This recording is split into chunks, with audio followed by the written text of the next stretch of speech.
Hello, welcome to another episode of Full Circle with me, Onyx. And let's just get into it. So, you're going to become a sorcerer.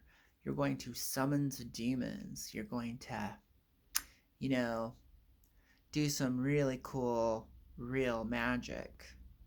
Because no matter how much everyone warns you and tells you about the dangers, no matter how much fear is about it, you think you're going to survive it. You're just too curious. And why do I know this about you? Because I'm the same way. Welcome to our ego. So the wizards are kind of different than witches, okay? And the wizard's path is actually very dangerous when you're seeking knowledge, when you're seeking power. And that the reason why you're seeking this power and knowledge for curiosity's sake. So let's bring a light into all this darkness, a lamp. And it's driven by a deep curiosity on how the world works, how life works, how the universe works. What is this that we've got ourselves into called life and living? You know, so there is an intense need to know, to understand. This is the true flame of the wizard, and right along it, you could say another torch, another flame that lights up the cave could be the desire slash fear to control it. So there's a lot of what I call crazy people. We all know a few crazy people that we love, are people. And so I think one of the big draws into the dark occult, the mysteries, the is fear. Fear and curiosity and excitement. Sometimes it gets warped and it becomes fascination. It becomes fascinating. It becomes obsessive. It can lure you in, romanticize you into a dark glamour. And we can create a personality in our persona. I'm going to be a dark wizard and gather riches and women and men, uh, and have my desires fulfilled. So, what is true about humans is they have desire. On the path of becoming a more powerful wizard, and if you've stepped into the more specialized field of spirits, which would be sorcery, gaining gaining high magic skills, knowledge, and power through the use of spirits. When you're at that greater level, you're a sorcerer. Before that, you're a wizard. So, and wizards can do things that sorcerers can do. It's just the sorcerer has specialized into its own field of study, talent, and they become efficient at it. So just like science is very broad, but you can specialize into any branch of the sciences. And that so your natural interest uh, should take you there. But this video, so I'm just telling you, we're kind of looking at a bigger picture here, okay? And we're not going to divide it into good or bad, right or wrong, because that's not because let's get real. You're watching this video, you're probably going to do both, and you're going to use both for the other. So We're dealing with paradox, we're dealing with contradiction and personal satisfaction. So, if you're a wizard first before you're a sorcerer, and wizards can do what sorcerers do to an extent, you're going to eventually move from low magic to high magic, from horizontal magic to vertical magic. And for each level up on that vertical scale, you're going to want to have a horizontal mastery. So actually, your spiral of evolution, each level of the horizontal you're mastering, so you want to master your horizontals because that will become your new foundation to go vertical. Okay. And so we already know the basic architecture and structure of magic is levels of ascension, levels of expansion, so you can say densities, as New Agers like to call it, but basically are other planes, the 10 spheres, the 22 paths of the Kabbalah. The Kabbalah / Tree of Life is the foundation of Western mystery universal magical systems. When you're using the Tree of Life as your shaman's roadmap, as your psychological roadmap, as your blueprint, your magical abilities, I'm not going to exactly say increase by 10, but they're naturally supported. You will find that you will find all of your spell working becomes more powerful. Why? Because the Kabbalah Tree of Life, Universal Tree of Life, is a template. It's a pattern that our universe, our world, our psychology understands that program. It is a program that the system can read and understand. That's why it's such a powerful system. No one culture can actually own it, claim it. Now it's been used heavily with I'm probably going to be totally inappropriate here, but for lack of better words, I will say Hebrew mysticism, Jewish mysticism has been key holders of this heritage. But the reality of it, from what I know from the Western Mystery School that I went to, it was taught that the Tree of Life itself was part of the universal magical training that was global, and its headquarters was in Egypt. Okay, so this is my understanding of the roots of it, and obviously it was given to us by an archangel. Okay, so this knowledge, this pattern, this blueprint is what our universe is made out of by the great architect, some people call Metatron. And then the knowledge was handed down through the archangel of Varaziel, handed it down to the humans. Okay, I'm not really, and we can consider all this mythology. It doesn't have to be factual. If mythology helps support the believability for you, that's great. I'm just saying, it's a system, it's a tradition, and it has use. And so this is kind of key for wizards. Everything is a tool for a wizard. That could be an emotion, it could be a thought, it could be a belief, it could be a story, it could be a legend, it could be a myth. All these things are bent towards your will to get the desired outcome.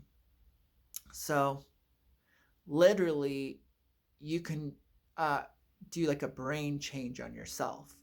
You could be like, it's not suitable for my outcome to believe in magic for this outcome because I'm going to go do this out in the world. And so you would literally make yourself not believe to get the desired outcome. Then, when you got that goal, your next goal would be like, now my next target, my next objective works only if I believe in angels. So now I will believe in angels. And by whatever means necessary, however extreme, however simple, grounded, minimal it takes for you to create that brain change, that adjustment, you know, then you do it and you get the desired result. So notice a lot of it is kind of like a simple calculation. A plus B equals C. This type of thinking I would say, in wizardry works very well. So it's kind of a different mind to be a wizard. And this, I think, is where religion goes wrong. Hence, no religion not required, faith not required, beliefs not required. Because the wizard sees all these things as tools. Tools in a toolbox, okay? They don't have to be so identified. They don't have to be wrapped up into the character, the archetype. They don't have to go parade around in the world wearing robes and speaking in hushed tones and symbols and signs and, I have a grand purpose. That's like ego. Okay? So recognize that. You can delete that, but you can be a character on stage. And if it serves your purpose, be that. If it serves your purpose to be the dark, hated witch on the corner, because you're exploring what it's like to be a target for ignorant people, go ahead and do that, okay? And then amass all that hatred energy and then, do something with it, okay? Who knows what you're going to do with that? All that collective triggered trauma energy, maybe you might want to redirect it towards an enemy and give them a disease. You could totally do that, okay? Just with a simple hand mirror. So think basic, think playful, think creative. And so these are kind of, I will be speaking this. I keep saying I'm done with this. I'm going to be a white lighter. I'm going to be an inspiration. But then really, what just flows to my mind? What do I get downloads about? What do I understand? What do I think about? What fascinates me? It's magic. Magic, magic, magic. Okay? And what do I spend my time on? Magic. So let's kind of move more into this. So this is kind of,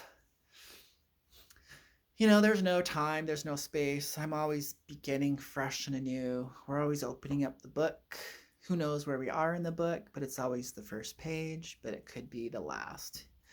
I want to move more into, there is people who want to get into magic. I call them muggles, which is actually probably very wrong. But I'm also having fun with the idea from the Harry Potter's universe, storytelling, fictional story. And muggles are the non-magical people. And this is why occult and magic is not shared. Because when muggles get a hold of it, there becomes a whole bunch of fear, superstition, and accidents. We have a whole bunch of people thinking or messing and playing with certain branches in magic that may not be their best. And we don't just have this problem in the West, we actually have it in the East. Hence, people needing a guru, people getting mystical astrology chart readings, people going to psychics or having a psychic come to them and tell them all sorts about horrible predictions, uh, people going insane, and people needing to be rescued by a guru, people who get trapped and enslaved by gurus, and demons posing as gurus, and all kinds of weird things. So there's a whole bunch of black magic going on in the East, not just in the West. Um, the decorations, the costume looks different, but what's happening is if you don't have a natural talent, if you don't have a natural calling for it, probably best not to go there.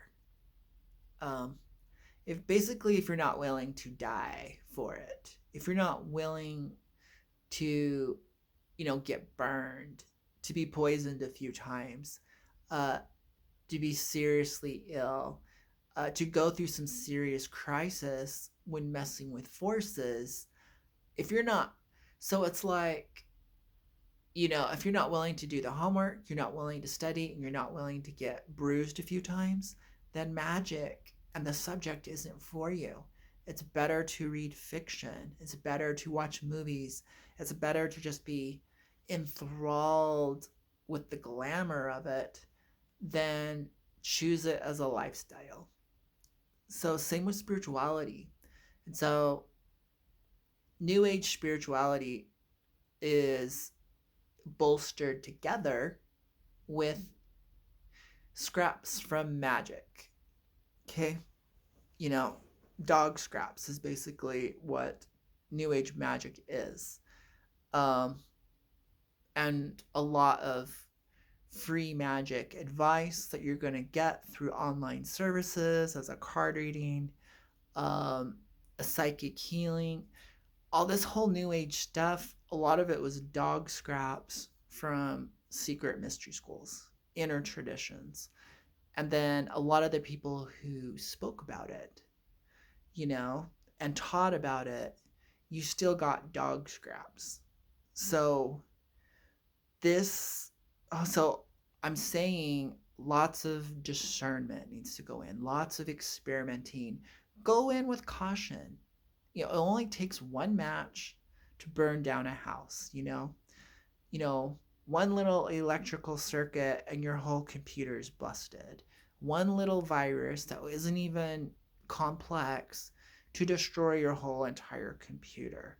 One financial investment blunder and you're ruined. And so it's these little things that can carry a hefty toll, a repercussion. Messing with the wrong person at the wrong time, you know. And so I'm just throwing that out there. Well, they'll always be go with caution, be patient. And so if you're willing to be patient, grow yourself first as a mage, as a wizard, then you're going to have pre-installed the type of willpower and strength, personal strength, to then deal with larger entities. Okay? So it's just like you're a kid. You have to learn to walk before you can actually walk and run and ride a bike and drive a car. Same with magic. And so magic is sold is, oh, it's super easy. Anyone can do it. Look at the results I got. I give intuitive readings. I'm a psychic, or I work with demons. I'm a demonologist. Become your own god. I'm like, master yourself. That very first horizontal step is mastering your body, mastering your emotions, your thoughts, your feelings, your finances, your work, your social circles, your self esteem. So, self esteem is huge because it also happens to be where your willpower center is, where your psychic defenses are, your ability to create boundaries for yourself has a lot to do with self esteem. Because everyone's probably experienced childhood trauma and some form of abuse and manipulation. We've all been the victim. And we've also overreacted, corrected, been overly triggered, lost our cool, and have played the role of the bully, of the abuser, thinking we were standing up for ourselves, thinking we were being independent, thinking we were asserting boundaries, but we overdid it. We lost our balance and we fell. And so, knowing this, knowing that we are human, uh, so traditionally, magic is from the gods. Magic is a gift, but it's like dynamite. It's like a nuclear warhead. It's an atomic bomb. And we're giving it to humans, not really. And if you may think you're doing great and then all of a sudden find yourself walking off a cliff, that's how sharp the edge is. Everyone's warning you, but you don't listen because your pockets are being filled and then you walk off the edge. So, most of your problems isn't going to happen from a supernatural force, isn't going to happen from another opposing force through a wizard or a witch. It's not going to happen through a demon, but it's going to happen through your own faulty perceptions, you overestimated your abilities, uh, and it's going to come through self-defeat, self-undoing. The symbol of the scorpion, so magic is Scorpio's domain. Handling and working with power. It can be psychological, it can be powers given. It's hidden knowledge.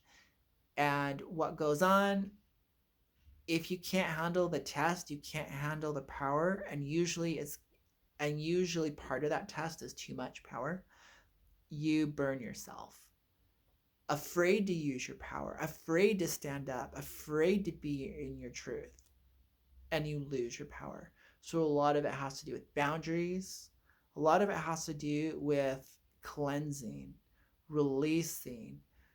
So we're getting to clarity. So in an equal energy exchange when we go into contracts and things like that. And so, yeah, it's a spiritual art, but it's not for people who are trying to get spiritual. It's not people who are trying to create a religion or an identity. Magic is like next level. But the cool thing about magic, it's like the sun's rays. It shines upon everyone with no discernment. Everyone is worthy to work with and have magical experiences, and magic is always responding. And on the flip side of that, because of that, whatever you got out of religion was magical. Whatever you did through psychology was magical. And so magic will work, and it's always working. Hence, so know your grade rank. Really evaluate yourself. Do some reflection. Be not exactly critical, but really account for strengths and weaknesses, and then enjoy the process of being honest and transparent with yourself, knowing what you can and cannot do. So if you're feeling afraid, don't do it. If you're feeling cautious, go slow. Become more informed. Unfortunately, with real magic, not just something you're going to read in a book that sells and maybe was made for sell, uh, now we're at the razor's edge. In order to really learn magic, you must do it. There's not a lot of people in the deep, dark waters. And unfortunately, it's not all mapped out. Real shamans aren't pointing the way. Because we're spread out and we're actually living the magic. We're immersed in it. That's where we live. And so it's kind of hard to get to us. And we don't want to come up for air. We're explorers. We're exploring, and it's dangerous. So you may feel the invitation, but a shark might come up and eat you, or a squid might pull you down, or you might get lost in some seaweed, you know, or a swordfish stabs you from the side. There's a lot of random stuff that happens in every dimension, okay? So it's amazing. It's amazing that you survived.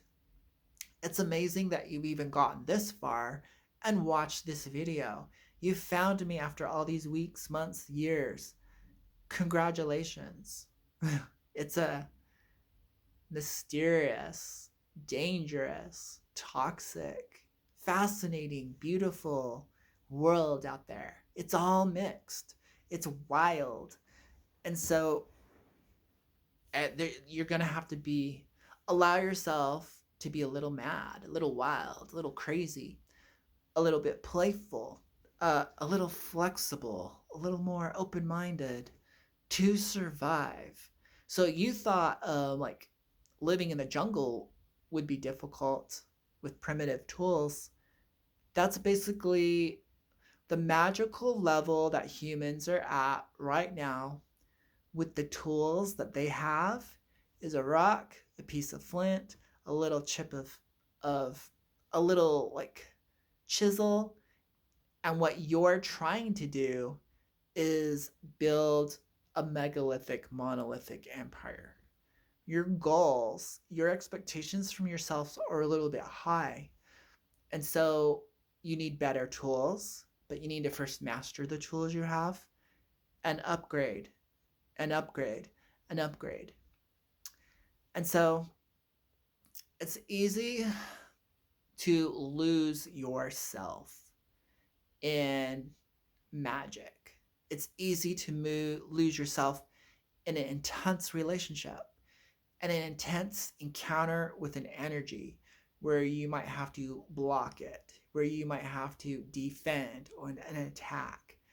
Like, could you really defend yourself if you were locked in a room with a hungry tiger that actually wanted to hurt you, and that tiger actually thought you were trying to hurt it? Could you imagine? You haven't had any training with tigers. You haven't studied the sounds, the body language, the posturing, the eye contact, and how to do the right contact. And so literally, whether you call it an angel, whether you call it an alien or a demon, it doesn't matter what you call it. It's a creature you know nothing about. Do you want to talk to that person? A less homed person on the corner? You don't know anything about them. They could have a knife. They could also be really sweet and kind. They could also have a disease. And okay, let's not be prejudiced. How about that coworker? How about that customer? How about that relative, Uncle Joe? The fact is, besides not knowing ourselves enough and spending enough time with us, we probably haven't spent enough time with the thing called other, you know? So what makes you think that what responds to your magical call from an angel or demonic realm or other realm that what makes you think you have the skills and understanding of this other thing that you've now invited into your children's room while they were away, into your parents' living room while they were on vacation, into your own bedroom because you didn't know better, into your neighborhood, into your world. Okay? So, don't you think if there was a being just floating around you, maybe 100 meters away, that was attracted to your magical energy, your mental brainwaves, don't you think you might be food for it? And all it needs is your consent to be a part of your personal world. You're letting them into your house. You're letting them into your mind. You're letting them into your body. You don't know how ancient and old and skilled this creature is. Okay? So, how old are you? 14, and you're mad at your parents or your roommate or that person who bullied you? What is your reason to summons an entity who might be eons old and advanced and skilled? You're going to just allow that in. It's like a sales. You're just going to allow that salesman into your life, into your body. You don't know where it's been. So instead of being afraid, I like to say cautious. Be cautious. Instead of being impulsive, oh my God, I'm feeling all these energies. Yes, I'm going to open the door. I'm so scared. I'm going to challenge myself and be brave and open the door and say yes when you should be saying no. Slow down. You take your time. So